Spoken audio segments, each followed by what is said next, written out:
Hello, good morning, and welcome back to my blog post. I am sitting in the offices of the lead pastor at South Charlotte Baptist Academy. I'm going to be asking a few questions today of Pastor Campbell, who leads the church and the school here. Just a little bit more about what's special about South Charlotte Baptist Academy. What is his take on young people and getting a good Christian based education. And it's also, as a disclaimer, is also where my daughter Kennedy goes to school, and we love it here, and we hope that you will too. We hope that you will inquire and want more information about this wonderful academy here. And I'm going to let Pastor Campbell just elaborate a little bit more about why he believes that South Charlotte is such an awesome academy. I know why we love it, but I want you to hear it for yourselves. Take a few minutes, and I hope you enjoy. So, Pastor Campbell, thank you for taking some time with us this afternoon to talk a little bit more about the academy. Just a few quick questions for folks out there that might be interested in attending South Charlotte. What is your role here at the academy? My role here at the academy is simply that of the head pastor, the senior pastor of South Charlotte Baptist Church. South Charlotte Baptist Academy is a ministry of South Charlotte Baptist Church, and therefore, as a senior pastor, I take that lead role in all the ministries of the church, whether that be the academy or any other ministry such as the youth ministries within the church. Awesome. And if you can, in one sentence, how would you describe your vision for the school? In one sentence, my vision for the school is to train up young people who serve the Lord. Awesome. Okay. How do you currently support that vision as the leader here? As the leader here, I support that role in a variety of different ways, as often and in any way that's needed, such as, I support it from the pulpit ministry by way of preaching about Christian education, about keeping the ministry of South Charlotte Baptist Church, South Charlotte Baptist Academy in front of our church family, because some of our church families don't have children in our school, so it would be easy for them to forget about what goes on Monday through Friday here. I support it by meeting regularly with our staff, with our teachers, and with our other pastors on staff that are involved in the school ministry. I stay involved by fact of, that I have children in the academy myself. When our high school volleyball team is going to games, I'm the one driving the bus and taking them to the ball games. I step into the classroom quite often to see how things are going, walking around, just viewing the ministry, seeing what's going on, and then seeing what's needed. So I try to stay involved as much as I possibly can. Because as the leader, as the senior pastor, whatever happens comes back on my shoulders, and so it's vitally important for me to stay involved. Awesome. Let me ask, what are the main characteristics that distinguish a Christian school from a secular school? Well, that one, in a sense, I will have to say is somewhat difficult from this standpoint. I'm a product of Christian education myself. I grew up going to a Christian school as a child myself. Never did attend public school. Went to a Christian college, and now in my ministry, I'm involved in Christian education. So I don't want to start pointing things out about other schools that I'm not 100% familiar with. But from the standpoint of Christian education and South Charlotte Baptist Academy, the foundation, if you would, can be found in 2 Peter. It says, add to your faith virtue, and to virtue knowledge. And we first and foremost want to point the young people to have a relationship with Jesus Christ, to form that foundation of faith in their life. Upon that foundation of faith, we want to seek to instill character, discipline, self-control in that student's life. And then upon that, to establish that knowledge, that education, starting with faith, building upon that character, and then building upon that education. Unfortunately, a little bit I do know, most other schools, particularly public schools, flip that around. They view education as the primary foundation, and then they seek to instill upon that character, and then from there, a faith system, if you would. And so we kind of do it the other way around.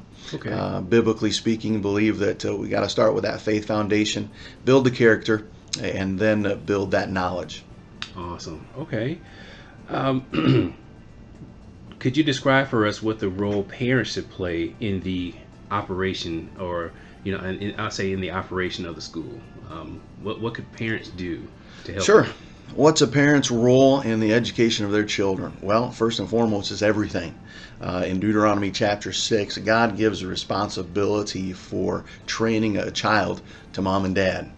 And so we as a school do not seek to usurp that authority. We're not taking the place of mom and dad.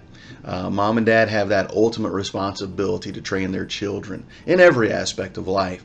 We simply, as a school, are able to, and as a church and ministry, able to come alongside of that parent, of that family, and help them and encourage them as they seek to train their children.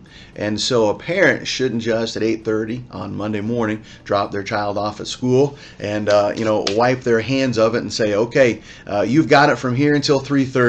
And then we'll pick back up at 3:30. No, a parent should be actively involved in the education of their child. They should know their child's teacher. They should know what goes on in that classroom. They should know exactly what it is that their child is being taught. They should seek to build a relationship with that teacher, communicate with that teacher to see, hey, what can I do as a parent at home to help my child excel in the classroom? And I don't know of any teacher that's worth their salt that is not desirous of having parents that are actively involved in the education of their child. If a parent comes to a teacher and says, hey, what can I do to help? That first and foremost, that teacher might be taken back a little bit, because that doesn't always happen. But I know that teacher, our teachers anyways, welcome a parent's involvement in the education of their child, and will take any help that parent would give to them. Well said. Well said. Let me ask, describe what you would consider to be a good teacher, and how do you make sure teachers are living up to your expectations? Well, first, what I would describe as a good teacher is, number one, a teacher in our setting that knows the Lord, that has accepted Christ as their Savior, and desires then to help others have that same type of relationship with Jesus Christ. And then from there, upon that foundation, again, faith being that foundation that we want to work from, and then from there, seeking to help that child develop into the man or woman that God would desire that child to become. Now, I know that most people are thinking, well, wait a second, can they teach though? Yes, along with that is the ability to have a master of a hold upon that educational material, whether it be the ABCs or the 1, 2, 3s, or whatever the course they might be teaching. But first and foremost is to have that relationship with Christ, and desire to then see that child develop that same relationship, to love that child, in a sense, to view that child as their own child, and help them in any way that they possibly can. A teacher is a servant. They're not lording over the child. They are first and foremost, they're serving that child. And we talk about, at times, servant leadership. The best way that they can lead that child is by serving that child in the classroom, and helping them make their way to Jesus Christ.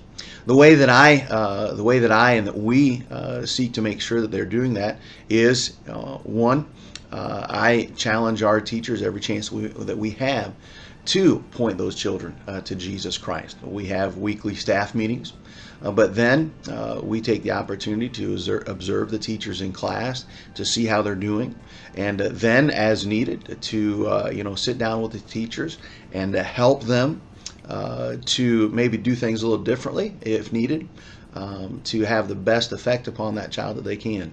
Awesome. And I'm going to wrap up by asking, how can parents of potential students contact the school? How can they get more information? Sure. Probably one of the easiest ways is to go to the website. Our web address is scbacademy.org, and they can get a lot of information there. Or they can simply call the school at 704-544-7323. And one of the greatest ways that they can learn more is just come to visit us. The academy is open throughout the week. If a prospective parent, wanted to come and see the campus and meet some of the teachers, we'd be more than happy to give them a tour. More than happy to introduce them to some of the faculty and staff. I will say this: the best time to do that is during the hours between about 10 o'clock and noon.